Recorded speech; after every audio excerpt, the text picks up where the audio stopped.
Mateus, história.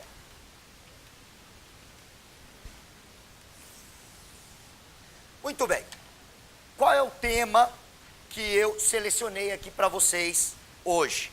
Então vamos falar um pouquinho de democracia e liberalismo na história, tá? Então duas temáticas assim que na realidade uma não é sinônimo da outra, tá? Então que isso fique bem claro. Mas eu não vou entrar no mérito dessa discussão porque vocês veem isso daí em sociologia. Então meu negócio aqui é vincular a história. Muito bem. Então quando a gente fala de democracia, qual é o conceito que vocês têm sobre democracia? Eu acho que democracia é o direito de participação política de todos os cidadãos, sem nenhum tipo de exceção. Não é assim que vocês conceituam?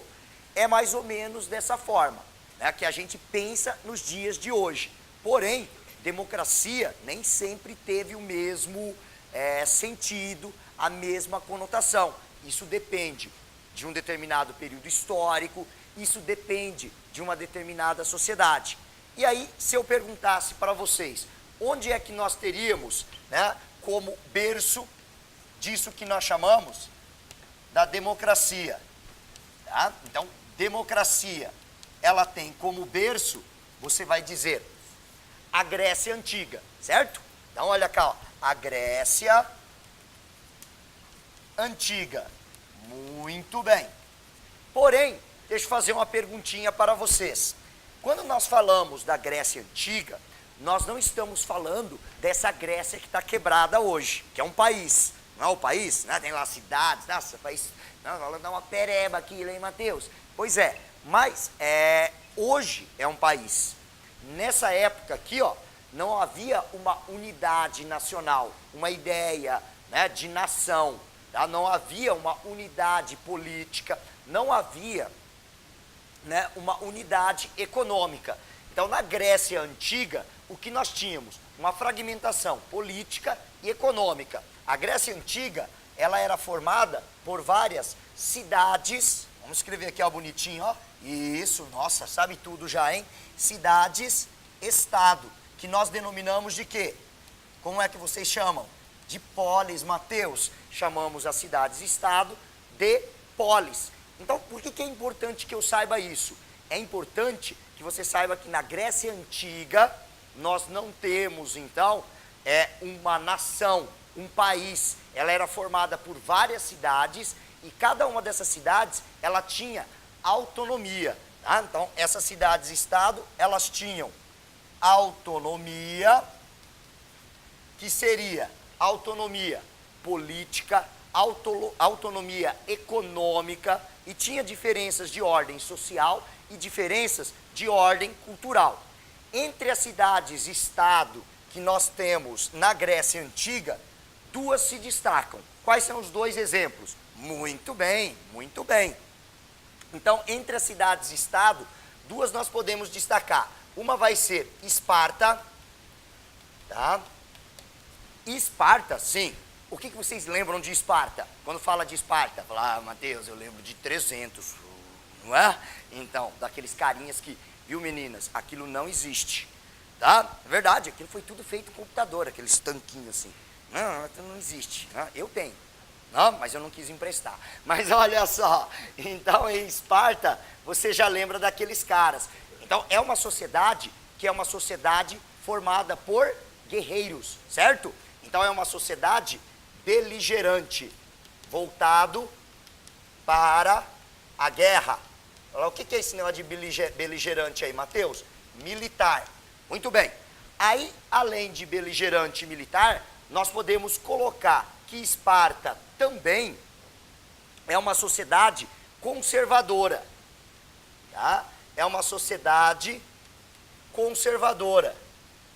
Nós não tínhamos, né, alteração nesse sistema político e social. A cidade, durante toda a sua existência, não passou por transformações. Então, as transformações foram muito pequenas, foram transformações muito sutis. Então, é uma sociedade conservadora. E, ó, aí vem o ponto principal. Já que nós vamos falar de democracia, vamos falar de liberdade, aqui no caso, Esparta, ela não tinha uma democracia. Ah, então nem toda a Grécia Antiga era democrática, Mateus. Nem toda a Grécia era democrática. Esparta era conservadora e dominada por uma oligarquia. Então, nós tínhamos aqui, ó, um estado oligárquico. Tá? E quem eram esses que dominavam o poder político? Então, o poder político estava nas mãos de poucos. Quem eram esses poucos que tinham esse poder político? Os espartanos, que eram aqueles nascidos em Esparta, descendentes dos dórios, que segundo os espartanos, era o povo que havia dado origem à cidade de Esparta. Falaram, Mateus, é legal escrever isso, né? Ah, eu acho legal. Então, ó, era uma oligarquia dominada pelos guerreiros descendentes dos dórios. Tá? Então, só para relembrar isso daí para vocês. Então, não havia democracia em toda a Grécia Antiga, mas aí nós temos uma outra cidade-estado. Qual é essa outra cidade-estado? Vamos escrever aqui, ó, que se destaca. Muito bem, Atenas. Atenas se destaca por quê? Porque, sem dúvida nenhuma, foi a principal cidade-estado da Grécia. Quando a gente fala de Grécia Antiga, se não fosse o filme 300, você se lembraria de Esparta? Vem cá, se não fosse o filme, você se lembraria de Esparta? Não iria se lembrar. Quando eu falo Grécia, qual a primeira coisa que vem à sua cabeça? Na minha, vem Atenas. Sabe o quê? As ruínas do Paternon. Não tem aquele templo da deusa Atena, com aquelas colunas? Então, é a primeira coisa que vem à minha cabeça. Então, quer dizer, olha uma coisa importante.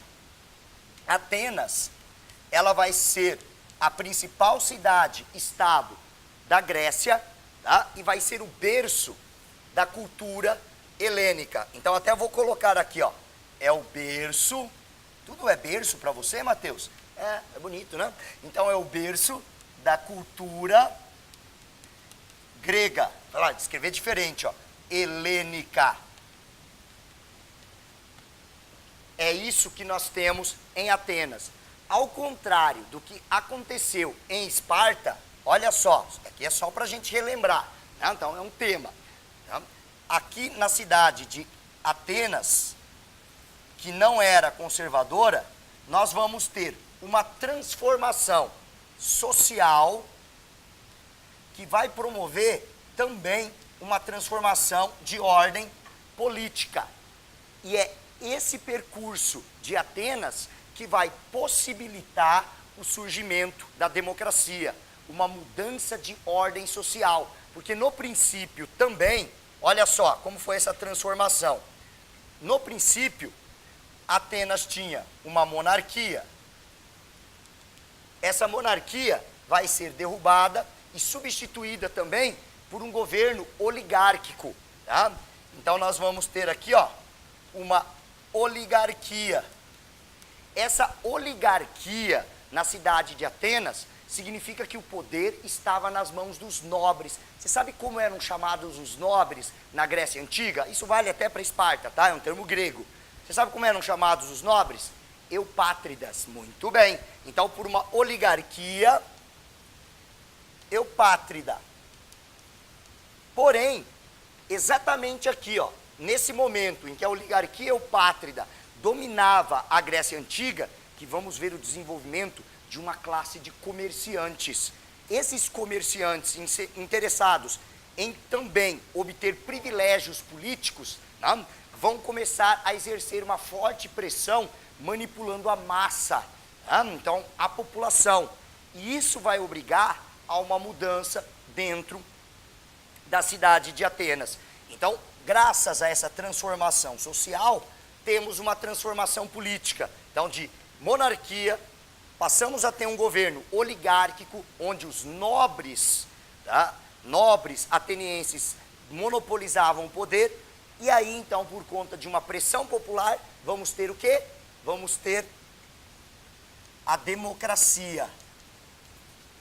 A democracia na Grécia, ela surge a partir de uma transformação política e social que ocorre em Atenas. Então, Atenas, além de ser o berço da cultura helênica, é também o berço da democracia.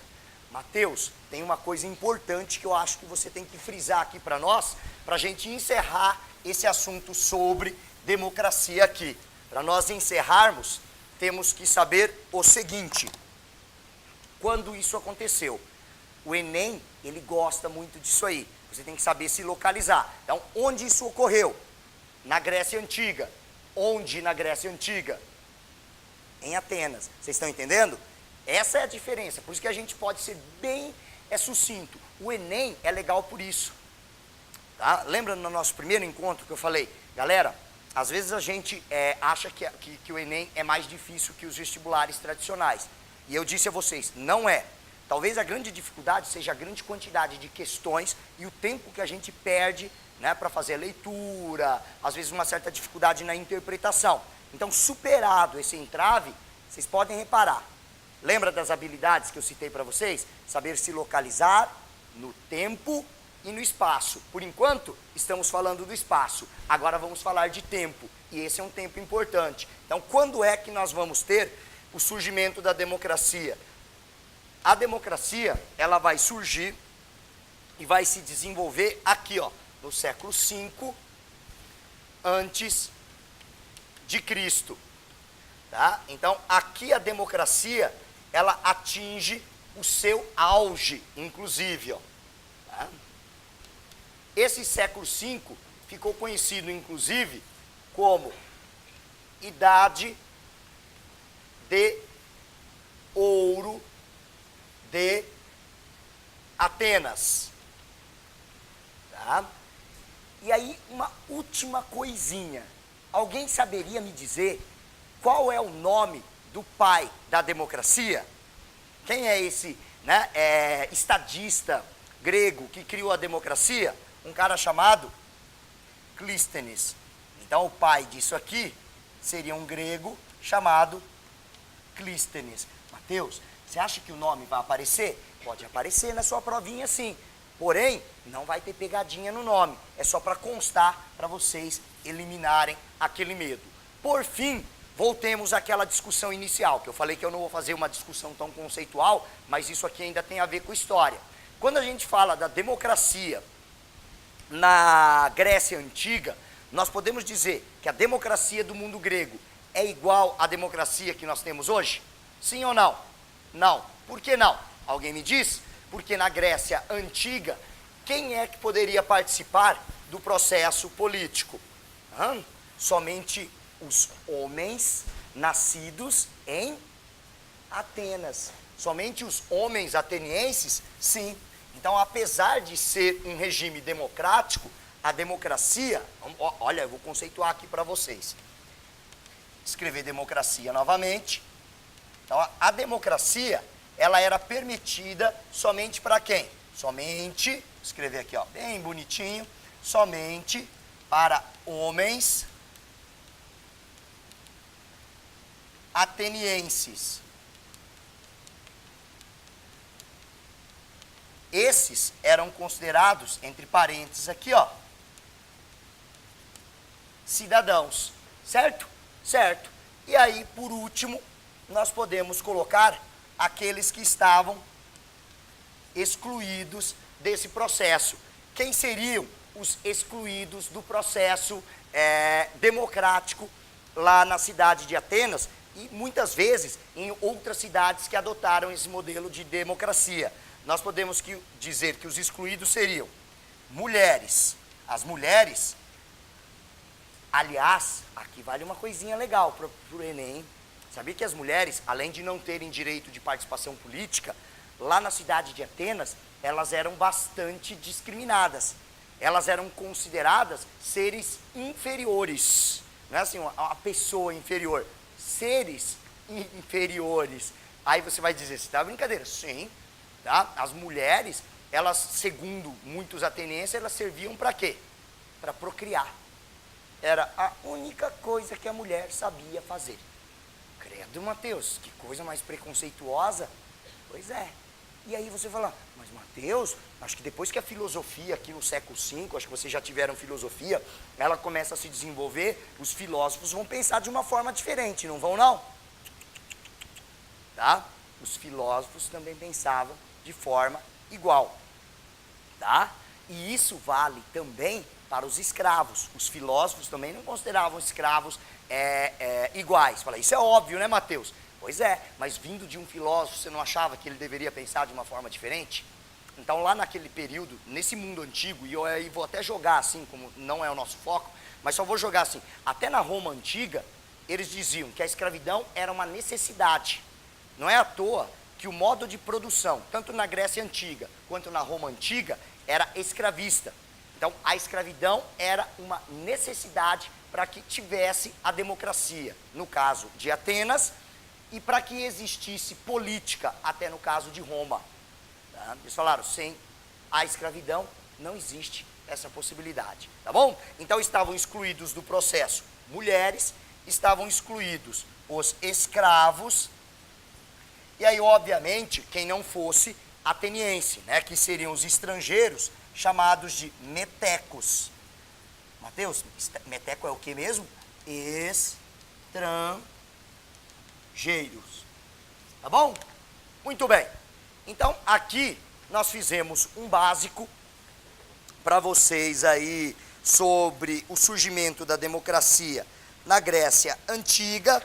E aí nós vamos fazer aqui um exercício, que é o exercício da página 73. Exercício 9 da página 73 de vocês, tá?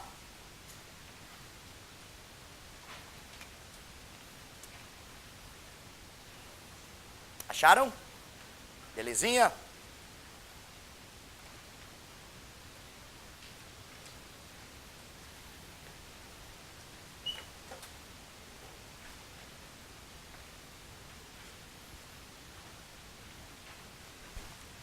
Exercício 9, página 73.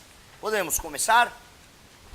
Muito bem. Devagarzinho, vamos fazer a leitura. Vocês sabem, lembram da dica da aula passada? Que eu falei assim, galera, na prova de humanas é importante que vocês façam uma primeira leitura atenta, onde muitas vezes a gente perde tempo. Não adianta você ler muito rápido. O que adianta você ler muito rápido? Ai, não entendi direito, deixa eu voltar lá para ver se está falando isso. Não acontece? Aí você já perdeu tempo. Muitas vezes, uma primeira leitura atenta já elimina essa possibilidade. Por quê? Porque você já sabe onde está sendo dito determinada coisa. Se pintar aquela dúvida, você só volta e fala, putz, é verdade, está certo. Então aqui marca. Primeira leitura atenta. Tá? Já ouviram aquela devagar se vai longe? Não é assim? Então você chega no mesmo lugar. Só não vai ser muito lento, obviamente, também, também não dá. Né? Então vamos lá, ó. Veja se aí, vocês acharam, 9,73, ó. Durante a realeza, é isso? Muito bem. Então, durante a realeza e nos primeiros anos republicanos, as leis eram transmitidas oralmente de uma geração para outra. A ausência de uma legislação escrita permitia aos patrícios manipular a justiça, conforme seus interesses. Em 451, porém, os plebeus conseguiram eleger uma comissão de 10 pessoas, os decênveros, para escrever as leis. 2 deles viajaram a Atenas, na Grécia, para estudar a legislação de Solon. Parou. Não vamos para respostas ainda. Vocês estão vendo que esse é um texto de Fustel de Coulanges, tá? E aí, está falando de Roma, certo? Certo. Porém, no finalzinho, você vê, ó, eu não vou nem entrar aqui no contexto, é o contexto de Roma, quando Roma estava vivendo no período republicano e uma crise na república, onde os plebeus lutavam contra os patrícios, reivindicando direitos, tá? Que eram direitos políticos. Então, é nesse momento que os políticos romanos, os patrícios romanos, decidem então estudar o quê? A democracia ateniense. Falar, vamos ver como funciona isso na Grécia Antiga. Por que ele faz referência a Solon e não a Clístenes? Porque é o seguinte, antes do Clístenes criar isso que nós chamamos de democracia grega, Solon ele lançou os princípios da democracia para tentar resolver aqueles problemas que eu disse a vocês que estavam ocorrendo no governo oligárquico. Então, o que o Solon fez? Ele estabeleceu o seguinte: até o Solon, o direito de participação política era uma exclusividade dos eupátridas que eu escrevi ali para vocês. Só os eupátridas tinham direitos políticos. Com o Solon, ele falou o seguinte: não dá para manter os direitos políticos somente para os patrícios. Então vamos tentar estabelecer um sistema que seja mais igualitário nesse sentido, sem prejudicar um, sem prejudicar o outro. É aí que o Solon ele estabelece o direito de participação política baseado no critério de riqueza. Então nós costumamos dizer que esse Solon, se você quiser você pode até fazer uma anotação no próprio material, né? Solon, ele não é o pai da democracia, mas o Solon é considerado o cara que vai lançar os princípios da democracia. Como o Mateus, ele lança o princípio da democracia. Quem? Solon. Tá? Então é sobre isso que ele está falando. Vem cá. Escreveram? Pensa comigo. Então, antes de olhar, vocês não foram olhar já a resposta não, né? Pensa comigo aqui. Se os patrícios romanos mandaram os decênviros para estudar as leis de Solon, você já sabe quem é Solon. Eu expliquei aqui para vocês. Lançou os princípios da democracia, que depois vai ser aperfeiçoado por Clístenes. O que será que... Vamos ver aqui o comando. O que será que eles queriam lá? Então, olha lá. A superação da tradição, o comando. A superação da tradição jurídica oral no mundo antigo, descrita no texto, esteve relacionada a... O que o Solon criou mesmo? Muito bem. Que deu origem a quê? A democracia, onde todos passam a ter, que são cidadãos, passam a ter os mesmos direitos políticos, certo? É mais ou menos isso que a gente tem que procurar, então? Então vamos lá, vamos fazer leitura, vocês falam. Parou, Mateus. A adoção do sufrágio universal masculino, é isso que fala o texto? É isso que estabeleceu o Solon? Sufrágio universal masculino? Ele estabelecia o voto para todos os homens na cidade de Atenas? Eu disse que a divisão foi de acordo com o critério do quê? Muito bem. Então, B, ele fala sobre a extensão da cidadania aos homens livres, sim ou não? Extensão do direito de participação política de acordo com o critério de riqueza. Politicamente, quem é que poderia participar do processo político? Esquece que é democracia. Riqueza, desde que fosse livre, óbvio, sempre aquela coisa. Estrangeiro, escravo e mulher, tá fora. Lembra que eu falei da discriminação? Se o cara é livre, ele tem o direito de participação política? Se eu sou pobre, eu tenho uma situação econômica menos privilegiada, o cargo político que eu vou ocupar vai ser menos importante. Muito bem. Se eu sou um cara rico, eu vou poder ocupar cargos mas não é o direito de extensão de cidadania para todos os homens livres, eu participo do processo político. Mas o grau de importância é que vai variar dentro deste contexto. Você marcaria B? Eu já marcaria, mas vem cá, olha, para mim tá certo. Então vamos continuar a leitura, vamos? Vamos? Sempre assim, por isso que você lê todas. C, a afirmação de instituições democráticas. Está falando que ele afirma instituições democráticas. O Solon, ele criou a democracia ou lançou os princípios? Então tá errado, tá vendo que você tem que saber quem é o cara? Implantação de direitos sociais. Ele não fala de direitos sociais, está falando de questão política, cidadania. E tripartição, não está falando nada de tripartição dos poderes. Então só poderia ser o quê? A letra B. Vem cá, uma coisinha aqui só para nós encerrarmos. Tá? Quando eu falei dessa questão da leitura, às vezes você também tem que ter um domínio aqui, um certo domínio da questão do conceito. Lembra que eu disse isso a vocês? É muito importante ter noção de conceitos. Às vezes vocês veem isso daqui, ouvem o tempo todo, e muitas vezes vocês não têm uma exatidão, uma precisão com relação ao significado deles. Faça o seguinte, vale a pena você fazer isso. Leu, não sei exatamente ou não tenho claro o que é isso, cara, só entrar na internet e procurar, aparece. Tá? Você faz isso, Matheus? Faço.